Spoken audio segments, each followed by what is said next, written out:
പാഠം 324 ഓർമ്മകൾ ഉണ്ടായിരിക്കണം. സർക്കാർ അധികാരത്തിൽ വന്നതിന് ശേഷം വനിതാ സംവരണ ബിൽ പാസാക്കുമെന്ന് പ്രധാനമന്ത്രി. തെരഞ്ഞെടുപ്പിന് ശേഷം പുതിയ സർക്കാർ അധികാരത്തിൽ വന്ന ശേഷം പാർലമെന്റിലേക്കും നിയമസഭയിലേക്കും സ്ത്രീകൾക്ക് 33% സംവരണം നൽകുന്ന ബിൽ പാസാക്കുമെന്ന് പ്രധാനമന്ത്രി പ്രത്യാശ പ്രകടിപ്പിച്ചു. കഷ്ടം, വെറുതെ ഓരോന്നങ്ങ് പറയുക. പണ്ട് പറഞ്ഞൊക്കെ ആളുകൾ മറന്നു എന്നൊരു ധാരണ. കഷ്ടം. എന്താണ് മോഹനയുടെ രാവിലെ തന്നെ ഒരു പ്രതിഷേധം? ഞാൻ നമ്മുടെ മന്ത്രിമാരെ കുറിച്ച് ഓർക്കുകയായിരുന്നു. കഴിഞ്ഞ വർഷവും അതിന്റെ മുമ്പത്തെ വർഷവും പറഞ്ഞ കാര്യം തന്നെയാണ് വീണ്ടും പറയുന്നത്. എന്താ അതിനർത്ഥം? മുമ്പ് പറഞ്ഞൊന്നും നടപ്പായിട്ടില്ല എന്ന്, ശരിയല്ലേ? എന്നിട്ട് യാതൊരു ഉളുപ്പും നാണമില്ലാതെ പഴയത് ആവർത്തിക്കുന്നു. ഇത്തവണ ഇതൊന്നും നടപ്പാൻ പോകുന്നില്ല. അടുത്ത കൊല്ലവും അവരിത് എന്നെ പറയും. ഇതൊക്കെ നമ്മുടെ നാട്ടിൽ പതിവുള്ളതല്ലേ മോഹനേട്ടാ? വന്നു വന്ന് ആളുകൾക്ക് ഒരു ശീലമായി കഴിഞ്ഞു. അങ്ങനെ ശീലമാകുന്നതാണ് ഭാമയെ പ്രശ്നം. നിനക്കറിയാമോ, ഓർക്കേണ്ട കാര്യങ്ങൾ നമ്മൾ മറന്നു പോകുന്നത് കൊണ്ടാണ് ഭരണാധികാരികൾ നമ്മളെ പറ്റിക്കുന്നത്. കഴിഞ്ഞ വർഷം പറഞ്ഞ കാര്യങ്ങൾ ജനങ്ങൾക്ക് ഓർമ്മയുണ്ടെങ്കിൽ ഇക്കൊല്ലവും അത് തന്നെ പറയുമ്പോ നമുക്ക് പ്രതികരിക്കാൻ പറ്റും. ഒരു ജനാധിപത്യ സമൂഹത്തിന്റെ നിലനിൽപ്പിന് ഏറ്റവും പ്രധാനമായി വേണ്ടത് പൗരന്റെ ഓർമ്മശക്തിയാണ്. അത് മനസ്സിലായില്ല ഭാമേ. ഭരണാധികാരികൾ ജനവിരുദ്ധപരമായ ഒരു കാര്യം ചെയ്യുന്നു എന്ന് കരുതുക. നമ്മൾ അറിയുന്നു, പ്രതികരിക്കുന്നു, പത്രമാധ്യമങ്ങളിൽ വാർത്ത വരുന്നു. അങ്ങനെ അക്കാര്യം ചർച്ച ചെയ്യാൻ പോകുമ്പോ മറ്റൊരു വിഷയം വരുന്നു. അതോടെ ആദ്യത്തെ കാര്യം നമ്മൾ മറക്കുന്നു. പുതിയ കാര്യത്തിന് പിന്നാലെ നമ്മൾ അങ്ങ് നടക്കുന്നു. ഭരണാധികാരി ആദ്യം ചെയ്ത ജനവിരുദ്ധ തീരുമാനം നിസ്സാരമായി അങ്ങ് നടപ്പിലാകുന്നു. ഇതൊക്കെ ശരിയാണ്, പക്ഷെ നമുക്ക് എന്ത് ചെയ്യാൻ പറ്റും? ഓർത്തു വെക്കണം, ആഴ്ചയിൽ ഡീസലിന് വില കൂട്ടുന്ന സർക്കാരിനെതിരെ ജനം പ്രതിഷേധിക്കുന്നു. അത് വാർത്തയാകും. ഒടുവിൽ തെരഞ്ഞെടുപ്പ് അടുത്തു വരുമ്പോ മുട്ടുസൂചിയുടെയോ സോപ്പിന്റെയോ വില കുറച്ച് സർക്കാർ അത് വാർത്തയാക്കും. ഡീസലിന്റെ വില കുത്തനെ കൂട്ടിയത് ജനം മറക്കുന്നു. സോപ്പിന് വില കുറച്ച് സർക്കാരിന് ജനം വോട്ട് ചെയ്യുന്നു. ഓർക്കേണ്ടത് കൃത്യമായി ഓർത്തു വെച്ചില്ലെങ്കിൽ നമ്മളെ പറ്റിക്കാൻ 100 പേരുണ്ടാവും ഭാമേ. ശരി, സമ്മതിച്ചു. ഇനി പോയി മറക്കാതെ ഷർട്ട് മുണ്ടും എടുത്തിട്ട് വന്നാൽ ഞാൻ മറക്കാതെ കാപ്പി എടുത്തു തരാം. അത് കഴിച്ചിട്ട് മറക്കാതെ പോയാൽ സമയത്ത് വില്ലേജ് ഓഫീസിലെത്താം. പിന്നെ വൈകുന്നേരം വരെ മറക്കാതെ ജോലി ചെയ്യാം. പോയ വഴി മറക്കാതിരുന്നാൽ വൈകിട്ട് തിരിച്ച് വീട്ടിലും വരാം. ഞാനൊരു വലിയ തത്വം പറഞ്ഞപ്പോ നീ കളിയാക്കുന്നു. ഞാൻ ജനാധിപത്യത്തെ പറ്റി പറഞ്ഞപ്പോ നീ ഷട്ടിനെ മുണ്ടിനെ പറ്റി പറയുന്നു. ഞാൻ പൗരന്റെ ഉത്തരവാദിത്വ ബോധത്തെ പറ്റി പറഞ്ഞപ്പോ നീ കാപ്പി കുടിക്കുന്ന കാര്യം പറയുന്നു. കാപ്പി കുടിക്കുന്നത് പൗരന്റെ ഉത്തരവാദിത്വമാണ് മോഹനേട്ടാ. ഞാൻ കളിയാക്കിയതല്ല. ഓർത്തു വെക്കേണ്ട കാര്യങ്ങൾ ഓർത്തു വെക്കണമെന്ന് എനിക്കറിയാം. ഞാനൊരു തമാശ പറഞ്ഞതല്ലേ. അത് തമാശയായിട്ട് മോഹനകൃഷ്ണന് തോന്നിയില്ല.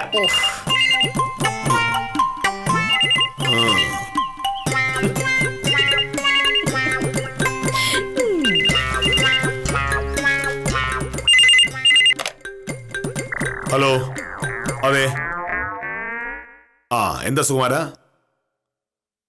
അയ്യോ, ഞാൻ ആ കണക്ക് നോക്കിയില്ല. ഇത് നോക്കിയിട്ട് നാളെ രാവിലെ വിളിക്കാം. ശരി.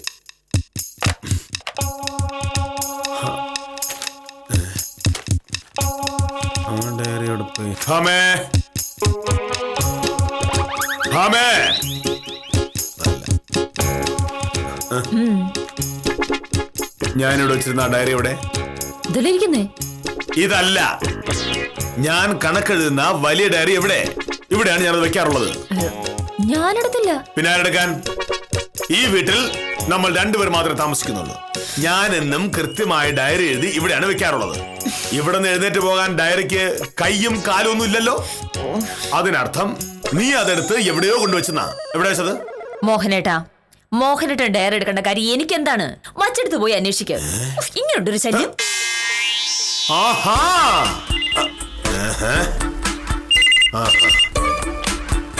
ഹലോ, അതെ അതെ മോഹനകൃഷ്ണ. ആഹാ, മാധവൻകുട്ടിയോ? എന്താ മാധവൻകുട്ടി? ഞാൻ ഇന്നലെ ഭാമയുടെ കയ്യിൽ പണം കൊടുത്തു വിട്ടായിരുന്നു. കിട്ടിയായിരുന്നോ? ഇല്ലേ? ഞാൻ വിളിക്കാം. ഭാമ,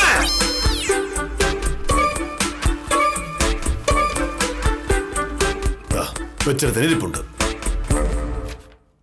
എന്താണ് മോഹനേട്ടാ? പലചരക്ക് കടയിലെ മാധവൻകുട്ടിക്ക് പൈസ കൊടുക്കുന്ന കാര്യം ഇന്നലെ ഞാൻ നിന്നോട് പറഞ്ഞിരുന്നോ? ഞാനത് മറന്നുപോയി. നല്ല ന്യായം. എല്ലാ മാസവും 5-ാം തീയതിക്ക് മുമ്പ് മാധവൻകുട്ടിയുടെ കടയിലെ കാശ് മറക്കാതെ ഞാൻ കൃത്യമായി കൊടുക്കാറുള്ളതാണ്. കഴിഞ്ഞ മാസവും അതിനു മുമ്പുള്ള മാസങ്ങളിൽ ഞാൻ കൊടുത്തത് കൊണ്ട് കൃത്യമായി നടന്നു. ഇന്നലെ ഞാൻ താലൂക്ക് ഓഫീസിൽ പോയിട്ട് വില്ലേജ് ഓഫീസിൽ പോകാനുള്ളത് കൊണ്ട് മാധവൻകുട്ടിക്ക് കൊടുക്കാനുള്ള പണം നിന്നെ ഏൽപ്പിച്ചു പോയി. പണം എണ്ണി തിട്ടപ്പെടുത്തി നീ കാണുക ഈ ഡയറിക്കുള്ളിൽ വെച്ചിട്ടാണ് ഞാൻ പോയത്. എന്നിട്ട് നീ അത് കൊടുത്തില്ല. പറഞ്ഞല്ലോ മോഹനേട്ടാ, ഞാനത് മറന്നുപോയി. അതെങ്ങനെ മറന്നു? ഇന്നലെ രാവിലെ പല്ല് തേക്കാനോ കാപ്പി കുടിക്കാനോ നീ മറന്നോ? ഇല്ലല്ലോ. കൃത്യസമയത്ത് വക്കീൽ ഓഫീസിൽ പോയി. ഇന്നലെ വാദിക്കേണ്ടിയിരുന്ന കേസ് നീ മറന്നില്ലല്ലോ. ഉച്ചയ്ക്ക് കൃത്യമായി ഓർത്ത് ഊണ് കഴിച്ചു. വൈകിട്ട് കൃത്യസമയത്ത് വീട്ടിലെത്തി. രാത്രി അത്താഴം കഴിക്കാൻ മറന്നില്ലല്ലോ. ഉറങ്ങാൻ ഒട്ടും മറന്നില്ല. ചുരുക്കത്തിൽ നീ ഇന്നലെ നിനക്കാവശ്യമുള്ള കാര്യങ്ങളൊക്കെ ഓർത്തു വെച്ചു. മാധവൻകുട്ടിയുടെ പണം കൊടുക്കുന്ന കാര്യം മാത്രം മലന്നുപോയി. മോഹനേട്ടാ, ഇതിപ്പോ ഇത്ര വലിയ പുകിലാക്കേണ്ട കാര്യം എന്താണ്? മനുഷ്യരാകുമ്പോൾ ചിലപ്പോ ചില കാര്യങ്ങൾ മറന്നിരിക്കും. അതൊരു പുതിയ സംഭവമൊന്നുമല്ല. മാധവൻകുട്ടിയുടെ കാശ് ഇന്ന് കൊടുക്കാമല്ലോ. അത് പോരാ. ഞാൻ ഇതുവരെ വളരെ കൃത്യമായി കൊടുത്തുകൊണ്ടിരുന്ന പൈസയാണത്. കഴിഞ്ഞ മാസം ഞാൻ കണക്ക് തീർക്കാൻ ചെന്നപ്പോ മാധവൻകുട്ടിയുടെ കടയിൽ സപ്ലൈ ഓഫീസിലെ ഗോവിന്ദൻകുട്ടി ഉണ്ടായിരുന്നു. അവര് തമ്മിൽ എന്തോ പൈസയുടെ കാര്യം പറഞ്ഞ് തർക്കമായി. അപ്പോ മാധവൻകുട്ടി പറയുക, അതൊക്കെ ഈ മോഹനേഷ സാറിനെ കണ്ട് പഠിക്കണം. 4-ാം തീയതി എന്നൊരു ഡേറ്റ് ഉണ്ടെങ്കിൽ മോഹനേഷ സാർ തരാനുള്ള പൈസ കിട്ടിയിരിക്കും. ഇത്രയും ഉറപ്പുള്ള വേറെ ഒരു പൈസയില്ലെന്ന്. മോഹനേഷ സാർ തരാനുള്ള പൈസ ബാങ്കിലിട്ടത് പോലെയാണ് എന്ന്. ആ വിശ്വാസമാണ് നീ തകർത്തത്. ഇപ്പോ മാധവൻകുട്ടി ഇങ്ങോട്ട് വിളിച്ച് പൈസ ചോദിച്ചിരിക്കുന്നു. അതിലും വലിയ അപമാനമുണ്ടോ എനിക്ക്? മോഹനേട്ടൻ മാധവൻകുട്ടി കൊടുക്കാനുള്ള കാശ് മാധവൻകുട്ടി ബാങ്കിലിട്ടത് പോലെയാണെന്ന് പറഞ്ഞു എന്നല്ലേ പറഞ്ഞത്? അതെ. ഇന്നലെ ബാങ്ക് അവധിയായിരുന്നു എന്ന് പറഞ്ഞാൽ മതി. മോഹനേട്ടാ, വെറുതെ വഴക്കിനുള്ളൊരു പണി നോക്കല്ലേ. കാലാകാലങ്ങളായി കൃത്യമായി കൊടുത്തുകൊണ്ടിരിക്കുന്ന പണം ഈ മാസം ഒരു ദിവസം വൈകി കൊടുത്തു എന്നോർത്തേ ആകാശം ഒന്നും ഇടിഞ്ഞിങ്ങോട്ട് പോരാൻ പോകുന്നില്ല. മനുഷ്യനാകുമ്പോ ചിലപ്പോ ചില കാര്യങ്ങളൊക്കെ മറന്നിരിക്കും. ഞാൻ ഒരു മനുഷ്യ സ്ത്രീയാണ്. ഇനി ഒരിക്കലും ഒന്നും മറക്കാത്തൊരു ഭാര്യയാണ് വേണ്ടതെങ്കിൽ പോയി ഒരു കമ്പ്യൂട്ടറിനെ കല്യാണം കഴിക്കാം.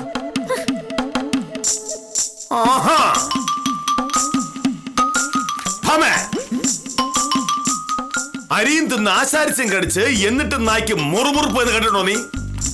ഇപ്പൊ നീ കാണിച്ചത് അത്തരം പരിപാടിയാണ്. മാധവൻകുട്ടി കൊടുക്കാനുള്ള പണം കൊടുക്കാതിരുന്നത് നീ. അതിന്റെ പേരിൽ മാധവൻകുട്ടിയുടെ മുന്നിൽ നാണം കെട്ടത് ഞാൻ. എന്നിട്ട് അതിനെപ്പറ്റി ചോദിച്ചപ്പോ നീ എന്നെ കളിയാക്കുന്നു. ഞാൻ കളിയാക്കിയതല്ല മോഹനേട്ടാ, കാര്യം പറഞ്ഞതാണ്. മോഹനേട്ടൻ പറഞ്ഞതുപോലെ ഒരു വലിയ പ്രശ്നം ഇവിടെ ഇല്ല. മാധവൻകുട്ടിക്ക് എല്ലാ മാസവും 4-ാം തീയതി പണം കൊടുക്കാറുണ്ടെന്നുള്ളത് നേരെ തന്നെയാണ്. ഇന്നലെ അത് കൊടുക്കാൻ പറ്റിയില്ല. ഇന്ന് രാവിലെ അത് കൊടുത്താൽ തീരുന്ന പ്രശ്നമല്ലേ ഉള്ളൂ എന്ന് പറഞ്ഞാൽ എങ്ങനെ ശരിയാവും? ഒരു പക്ഷേ ആ പണം കൊണ്ട് മാധവൻകുട്ടിക്ക് ഇന്നലെ എന്തെങ്കിലും ഒരു അത്യാവശ്യം ഉണ്ടായിരുന്നെങ്കിലോ? ആ പണം കിട്ടുമെന്ന പ്രതീക്ഷയിൽ അയാൾ വേറെന്തെങ്കിലും ഒരു കാര്യം ഏറ്റിരുന്നെങ്കിലോ? അയാൾ വേറെ ആർക്കെങ്കിലും പണം കൊടുക്കാനുണ്ടായിരുന്നു എന്ന് കരുതുക. എന്തായിരിക്കും സംഭവിക്കുക? പണം കിട്ടാനുള്ള ആൾ അത് അന്വേഷിച്ചു വരും. അപ്പൊ മാധവൻകുട്ടി പറയും, മോഹനേഷ സാറ് ഇന്ന് പണം തരുന്നു കരുതിയിരുന്നതാ. പുള്ളിക്കാരൻ പണം തന്നിട്ടില്ല, അതുകൊണ്ട് എന്റെ കയ്യിൽ പണമില്ല എന്ന്. അത് കേൾക്കുന്ന ആൾ എന്ത് കരുതും? കാണുന്നവരോടെല്ലാം പറയും, ആ വില്ലേജ് ഓഫീസർ മോഹനേഷ സാർ നമ്മൾ വിചാരിക്കും പോലെ മാന്യനൊന്നുമല്ല. പലചരക്കടയിൽ നിന്ന് സാധനം വാങ്ങിട്ട് അതിന്റെ പൈസ കൊടുക്കാത്ത വിദ്വാനാണ് എന്ന്. അതുകൊണ്ട് എന്താ ഉണ്ടാവുക? അതോടെ സംഗതി വലിയ വാർത്ത. നാളത്തെ പത്രത്തിന്റെ പ്രധാന വാർത്ത വില്ലേജ് ഓഫീസർ മോഹനകൃഷ്ണൻ പലചരക്ക് കടയിലെ കാശ് കൊടുത്തില്ല എന്ന് തന്നെയാവും. പിന്നെ റേഡിയോയില്, ടിവിയില് എല്ലായിടത്തും വാർത്തയോട് വാർത്ത. നിയമസഭയിലും പാർലമെന്റിലും ഈ വിഷയത്തിൽ ഒരു ചർച്ച ഉണ്ടാവാനുള്ള സാധ്യതയുണ്ട്. എന്താണ് മോഹനേട്ടാ? ഈ നാട്ടിലുള്ള സകല മനുഷ്യരും മോഹനേട്ടന്റെ കാര്യങ്ങൾ അന്വേഷിച്ച് നടക്കുകയാണെന്നൊരു ധാരണ മോഹനേട്ടനുണ്ട്. മോഹനകൃഷ്ണൻ സാറ് പലചരക്കടയിൽ കാശ് കൊടുക്കാനുണ്ടെന്നോ മോഹനകൃഷ്ണൻ സാറ് ചായ കുടിച്ചെന്നോ ഒന്നും അന്വേഷിക്കലല്ല നമ്മുടെ നാട്ടുകാരുടെ ജോലി. ഇന്ത്യൻ പ്രധാനമന്ത്രിയുടെ കാര്യം നാട്ടുകാർ അന്വേഷിക്കുന്നില്ല, പിന്നെയാണ് ഒരു വില്ലേജ് ഓഫീസറുടെ. ഇപ്പൊ നീ പറഞ്ഞത് ധിക്കാരം. നീ ഒരു കാര്യം മറന്നുപോയതാണ് പ്രശ്നം. അപ്പോ എനിക്കൊരു തെറ്റ് പറ്റിപ്പോയി എന്ന് പറയുന്നതിന് പകരം തർക്കുത്തരം പറയുക. തെറ്റുപറ്റിയെന്ന് എനിക്ക് തോന്നുന്നില്ലല്ലോ. മറവി എന്നത് എല്ലാ മനുഷ്യർക്കും ഉള്ളൊരു കാര്യമാണ്. എന്തെങ്കിലും മറക്കാത്ത ഒരു മനുഷ്യനും ഈ ലോകത്തില്ല. അങ്ങനെ ഒന്നും മറക്കാതിരിക്കാൻ പറ്റുമായിരുന്നെങ്കിൽ പിന്നെ ഈ മറവി എന്നൊരു വാക്കുണ്ടാവില്ലായിരുന്നല്ലോ. മോഹനേട്ടാ, മറവി ഒരു കുറ്റകൃത്യമല്ല. ആരെങ്കിലും എന്തെങ്കിലും മറന്നു പോകുന്നത് മനഃപൂർവ്വവും അല്ല. മനഃപൂർവ്വമല്ലാതെ ചെയ്യുന്ന ഒരു കാര്യത്തിന്റെ പേരിൽ വഴക്കുണ്ടാക്കിയിട്ട് എന്താണ് കാര്യം? നല്ല ന്യായം. അപ്പോ ആർക്കും മറവിയുടെ പേരിൽ അവർ ചെയ്യേണ്ട കാര്യങ്ങൾ ചെയ്യാതിരിക്കാം. സർക്കാർ ഉദ്യോഗസ്ഥന്മാർക്ക് ആഫീസിൽ പോകുന്ന കാര്യം മറക്കാം. വക്കീലന്മാർക്ക് കേസ് വാദിക്കുന്ന കാര്യം മറക്കാം. ഡോക്ടർമാർക്ക് ഓപ്പറേഷൻ ചെയ്യുന്ന കാര്യം മറക്കാം. ഡ്രൈവർമാർക്ക് ബ്രേക്കിന്റെ കാര്യം മറക്കാം. കിണറ്റി വീണവർക്ക് നീന്തലിന്റെ കാര്യം മറക്കാം. അങ്ങനെ അങ്ങനെ അങ്ങനെ അങ്ങനെ എല്ലാവർക്കും എന്തു വേണേലും മറക്കാം. കാരണം മറവി ഒരു കുറ്റകൃത്യമല്ലല്ലോ. ഇനി ഈ തർക്കം മുന്നോട്ട് പോയിട്ടുണ്ടെങ്കിൽ ഞാൻ മോഹനേട്ടന്റെ ഭാര്യയാണെന്നുള്ള കാര്യം ഞാനങ്ങ് മറക്കും. വന്നാ കാപ്പി എടുത്തു തരാം. സാറേ, മോഹനേട്ടൻ സാറേ. ഉത്തമ നന്നായി. ഇല്ലെങ്കിൽ ഞാനും പലതൊക്കെ മറന്നു പോയനെ. നമസ്കാരം സാറേ. നമസ്കാരം. ഉത്തമനെന്താ രാവിലെ? ഇന്ന് സുശീലന്റെ വസ്തുവിന്റെ സ്കെച്ച് ശരിയാക്കാൻ ചെല്ലാന്ന് പറഞ്ഞിരുന്നേ. അത് സാറിനെ ഒന്ന് ഓർമ്മിപ്പിക്കാനാണ് ഞാൻ വന്നത്. ഉത്തമ, ഞാൻ ഒരു വില്ലേജ് ഓഫീസറാണ്. നല്ല ഓർമ്മശക്തിയുള്ള ഒരു വില്ലേജ് ഓഫീസർ. എന്നോടൊരു കാര്യം പറഞ്ഞിട്ട് അത് വീണ്ടും വീണ്ടും ഓർമ്മിപ്പിക്കേണ്ട കാര്യമില്ല. അല്ല സാറേ, സാറ് ഒരുപാട് തിരക്കുള്ള ഒരാളാണല്ലോ. അപ്പോ സ്വാഭാവികമായിട്ടും മറന്നു പോയാലോ എന്ന് ആലോചിച്ചു. ഉത്തമ, ഓർത്തിരിക്കേണ്ട കാര്യങ്ങൾ കൃത്യമായി ഓർത്തു വെക്കുകയും ഓർക്കേണ്ടതായിട്ടില്ലാത്ത കാര്യങ്ങൾ മറന്നു പോവുകയും ചെയ്യുമ്പോഴാണ് ഒരാളുടെ ജീവിതത്തിൽ വിജയമുണ്ടാവുക. എന്റെ ജീവിതത്തിൽ ഞാൻ ഓർക്കേണ്ട കാര്യങ്ങൾ മറന്നു പോകാത്തത് കൊണ്ടാണ് ഞാൻ സർവസമ്മതനായ ഒരു വില്ലേജ് ഓഫീസറായി മാറിയത്. സുശീലിനോട് 9:10 ഞാൻ അവിടെ ചെല്ലാമെന്നാണ് പറഞ്ഞിരുന്നത്. ഓർമ്മയുണ്ടോ? അതെ സാർ. സുശീലിന്റെ സ്കെച്ചിന്റെ കാര്യത്തിനായി എന്നെ വന്ന് കണ്ടത് തിങ്കളാഴ്ചയാണ്. അതെ. തിങ്കളാഴ്ച എന്ന് മാത്രം പറഞ്ഞാൽ പോരാ. തിങ്കളാഴ്ച രാവിലെ 10:45 സുശീലിന്റെ ഓഫീസിലെത്തിയത്. എന്റെ പൊന്നേ, ആ സമയം വരെ സാർ ഓർമ്മിച്ചു വെച്ചിരിക്കുന്നല്ലേ? കെ മോഹനകൃഷ്ണൻ എല്ലാം ഓർത്തിരിക്കും. വില്ലേജ് ഓഫീസിൽ വരുന്നവരെയും അവരുടെ ആവശ്യങ്ങളും എല്ലാം എല്ലാം എല്ലാം ഞാൻ ഓർത്തിരിക്കും. അല്ലാതെ പോലെ നിസ്സാര കാര്യങ്ങൾ മറന്നു പോകുന്ന ഒരാളല്ല ഞാൻ.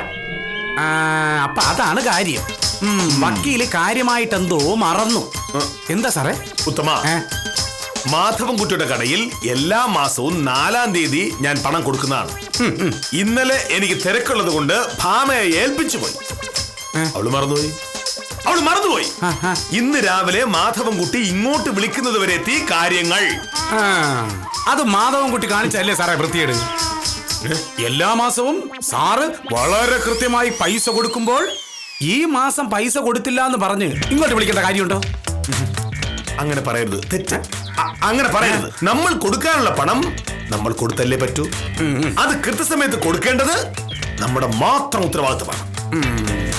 നമ്മൾ അങ്ങനെ കൃത്യസമയത്ത് കൊടുക്കാതിരുന്നിട്ട് അവരിങ്ങോട്ട് വിളിക്കുമ്പോ അവരെ കുറ്റപ്പെടേണ്ട കാര്യം എന്താണ്? അപ്പൊ ഞാൻ ഇറങ്ങട്ടെ സാറേ? ഒരു 9 മണിയാകുമ്പോ ഞാൻ സുശീലന്റെ വീട്ടിന്റെ അടുത്ത് നിൽക്കാം. അതിനു മുമ്പ് പഞ്ചായത്തിലെ ക്ലർക്ക് ശേഖരന്റെ വീട് വരെ എനിക്കൊന്ന് പോണം. അവന് ഒരു വീട്ടു ജോലിക്കാരി വേണമെന്ന് പറഞ്ഞിട്ട് ഭയങ്കര ശല്യം. പഞ്ചായത്തിന്റെ കാര്യം പറഞ്ഞപ്പോഴാണ് ഓർത്തത്. ഉത്തമനോട് ഞാൻ വീട്ടുകാരടയ്ക്കാൻ പറഞ്ഞിരുന്നല്ലോ, അതിന്റെ രസീത് കിട്ടിയില്ല. എടുക്ക. അയ്യോ, ഞാനതങ്ങ് മറന്നു. ഇന്ന് അടച്ചേക്കാം. മറന്നുപോയോ? ഉത്തമൻ എന്താ കാണിച്ചത്? കഴിഞ്ഞ ബുധനാഴ്ച രാവിലെ 9:45 പുഷ്കറിന്റെ കടയുടെ മുമ്പിൽ വെച്ച് കരമടയ്ക്കാനുള്ള പൈസ ഞാൻ ഉത്തമനെ ഏൽപ്പിച്ച് കഴിഞ്ഞു. എന്നിട്ട് ഇതുവരെ അത് അടച്ചില്ലെന്ന് പറഞ്ഞാൽ സാറേ മറന്നു. ഇതാണ് അങ്ങനെ മറക്കാമോ? ഉത്തമ, ഞാൻ ഒരു വില്ലേജ് ഓഫീസറാണ്. നാട്ടിലുള്ള ആളുകളുടെ മുഴുവൻ ഭൂമിയുടെ കരം വാങ്ങി രസീത് കൊടുക്കുന്ന ഞാൻ എന്റെ വീടിന്റെ കരം പഞ്ചായത്ത് ഓഫീസിൽ അടയ്ക്കാൻ വൈകിപ്പോയി എന്ന് പറഞ്ഞാൽ ആളുകൾ എന്നെ പറ്റി എന്ത് കരുതും? പഞ്ചായത്തിലെ ആരെങ്കിലും ഭൂമിയുടെ കരമടയ്ക്കാതിരുന്നാൽ ഞാൻ ചോദിക്കുമ്പോ അവര് ചോദിക്കില്ലേ? അയ്യോ മോഹനൻ സാറേ, സാറ് ആദ്യം വീടിന്റെ കരം അടയ്ക്ക്, എന്നിട്ട് ഞങ്ങൾ ഭൂമിയുടെ കരം അടച്ചോളാം. സാറേ ഞാൻ പറഞ്ഞല്ലേ സാറേ, മറന്നു. ഇതാണ്. ഇനി അതൊരു പ്രശ്നമായിട്ട് എടുക്കണ്ട. ഇന്ന് തന്നെ ഞാൻ അടച്ചേക്കാം. വീടിന്റെ കരമടയ്ക്കാൻ പോലും മറന്നു പോകുന്ന നിങ്ങളൊക്കെ കൂടി ഈ നാടിനെ എങ്ങോട്ടാണ് കൊണ്ടുപോകുന്നത്? പിന്നെ നിങ്ങൾക്കൊക്കെ എന്താ ഓർമ്മ? കരം ഇന്ന് തന്നെ അടച്ച് അതിന്റെ രസീത് എന്റെ കയ്യിൽ കൊണ്ടുവന്ന് തന്നിരിക്കണം. ശരി സാറേ, എന്നാ പിന്നെ ഞാൻ അയ്യോ ഇങ്ങനെ കാര്യം കഷ്ടം, ഒരുത്തരും ഒന്നും ഓർമ്മയില്ല. ഇവരൊക്കെ എന്തിനാ ഇങ്ങനെ ജീവിക്കുന്നത്? മറന്നുപോയത്രേ, മറന്നുപോയി. മറവിക്കാര് മറവി. ചായ. ഉത്തമനോട് ഒരാഴ്ച മുമ്പേ ഞാൻ പറഞ്ഞതാണ് ഈ വീടിന്റെ കരമടയ്ക്കണം, വീടിന്റെ കരമടയ്ക്കണമെന്ന്. ഉത്തമ മലന്നുപോയി. എങ്ങനെ മറക്കായിരിക്കും? ഓർത്തു വെക്കാനുള്ള മനസ്സില്ല, അത്ര തന്നെ. എന്റെ മോഹനട്ട അതൊന്നും വിട്. ഇന്ന് ഉത്തമൻ മോഹനട്ടന്റെ വാലിരിക്കും മുഴുവൻ കേട്ട സ്ഥിതിക്ക് ഇനി അത് മറക്കില്ല. ചായ കുടിക്കേ.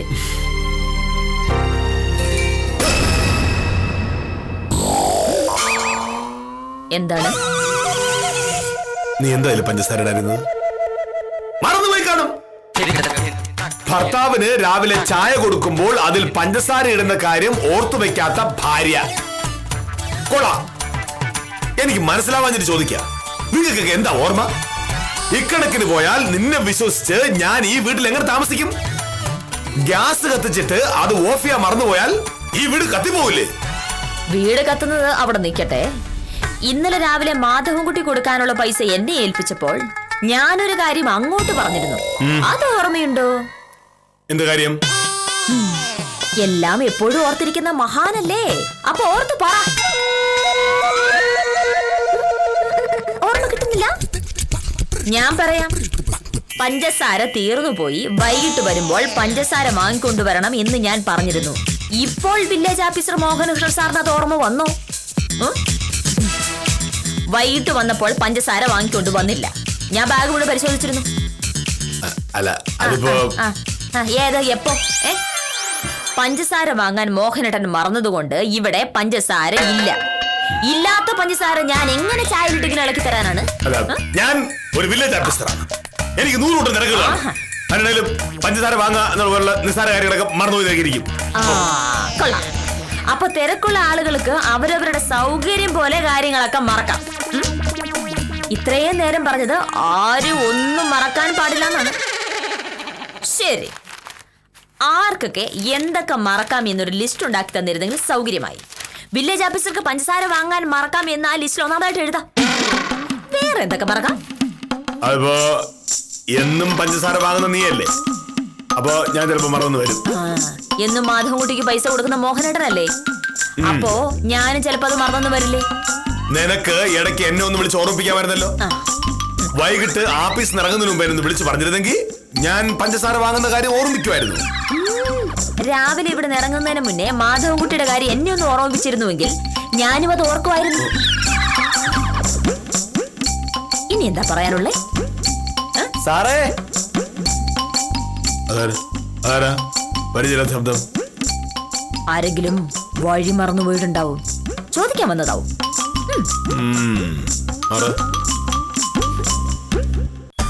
നമസ്കാരം സാർ. മാധവൻകുട്ടിയോ? സാർ ഞാൻ വന്നത് മാധവൻകുട്ടിയോട് ക്ഷമിക്കണം. ഭാമയുടെ ഒരു ശ്രദ്ധ കുറവുകൊണ്ട് സംഭവിച്ചു പോയതാ. പൈസ ഞാൻ ഇപ്പൊ കൊണ്ടുവരാം. അല്ല സാർ,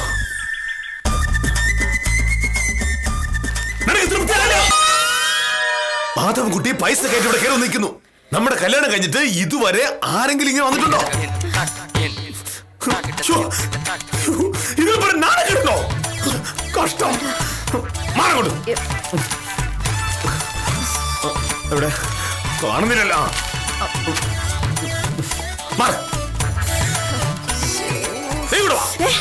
നീയാണല്ലോ ഇതിനെല്ലാം കാരണക്കാരി.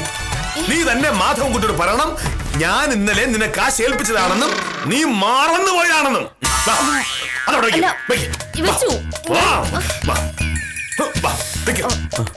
മാധവൻകുട്ടി, എല്ലാ മാസവും 4-ാം തീയതി മാധവൻകുട്ടിയുടെ കടയിലെ കാശ് കൃത്യമായി കണക്ക് തീർത്തിരുന്നത് ഞാനല്ലേ? അതെ. ഇന്നലെ 4-ാം തീയതി ആയിരുന്നു. പക്ഷെ മാധവൻകുട്ടിക്ക് പണം കിട്ടിയില്ല. എന്തുകൊണ്ട്? ഈ നിൽക്കുന്ന ഭാമയുടെ ഉത്തരവാദിത്ത കുറവുകൊണ്ട്. ഇവൾ മാധവൻകുട്ടിയുടെ പണം തരാൻ മറന്നുപോയി. അതുകൊണ്ട് എന്തുണ്ടായി? ആ പണം ചോദിച്ച് മാധവൻകുട്ടി ഇവിടെ കയറി വരേണ്ടി വന്നു. പിടിക്ക്. അയ്യോ സാർ, ഞാൻ വന്ന് കാശ് ചോദിക്കാനല്ല. മാധവൻകുട്ടി അങ്ങനെ പറയും. അത് മാധവൻകുട്ടിയുടെ മര്യാദ. ഇതുവഴി പോയപ്പോ ഞാൻ വെറുതെ ഒന്ന് കയറിയതാണ് സാറേ എന്നൊക്കെ ആയിരിക്കും പറയാൻ വരുന്നത്. കാരണം എന്നെ പൈസ ചോദിച്ച് ബുദ്ധിമുട്ടിക്കാൻ മാധവൻകുട്ടിക്ക് വിഷമമുണ്ട്. അതൊന്നും അല്ല സാർ കാര്യം. സത്യമായിട്ട് ഞാൻ പൈസ ചോദിച്ചു വന്നതല്ല. ഇന്നലെ 4-ാം തീയതി ആയിരുന്നെന്ന കാര്യം പോലും ഞാൻ ഓർത്തില്ല. പിന്നെന്തിനാ മാധവൻകുട്ടി വന്നത്? ആ, ഞാൻ കുറച്ചു മുമ്പ് ഇങ്ങോട്ട് ഫോൺ ചെയ്തിരുന്നു. സാറ് ഫോൺ എടുത്ത പാടെ പൈസ കിട്ടിയില്ലേന്ന് ചോദിച്ച് ഫോൺ വെച്ച് കളഞ്ഞു. ഞാൻ പറയാൻ വന്ന കാര്യം പറയാൻ പറ്റിയില്ല. എന്താ കാര്യം? ഇത് മോഹനകൃഷ്ണ സാറിന്റെ ഡയറി അല്ലേ? ഏത്?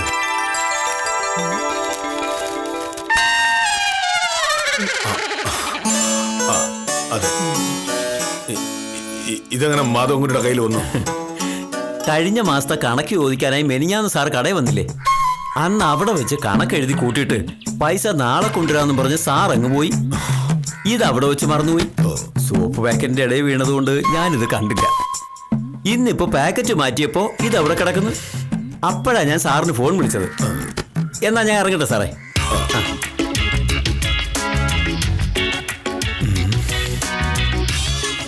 പണി പാളിയല്ല. ഈ പേപ്പറൊന്നും ശരിയല്ലല്ലോ.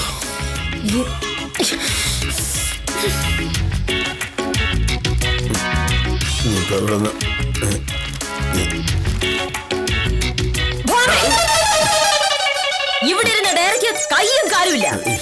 അത് ഇവിടെ ഇല്ലെങ്കിൽ അതിനർത്ഥം അത് നീ എടുത്ത് എവിടെയെങ്കിലും കൊണ്ടുപോയി വെച്ചെന്നാണ്. മര്യാദക്ക് എന്റെ ഡയറി എവിടെയുണ്ടെന്ന് നീ പറഞ്ഞു. ഇത് 1-ാം ഘട്ടം. ഇനി 2-ാമത്തേത്. ഞാൻ ഒരിക്കലും ഒന്നും മറക്കാറില്ല. മറ്റുള്ളവർ ഓരോന്ന് മറക്കുന്നത് കാര്യങ്ങൾ ശ്രദ്ധിക്കാത്തത് കൊണ്ടാണ്. എനിക്ക് കമ്പ്യൂട്ടറെക്കാട്ടിലും ഓർമ്മയാണ്. ആ പറഞ്ഞതൊക്കെ ഓർമ്മയുണ്ടോ?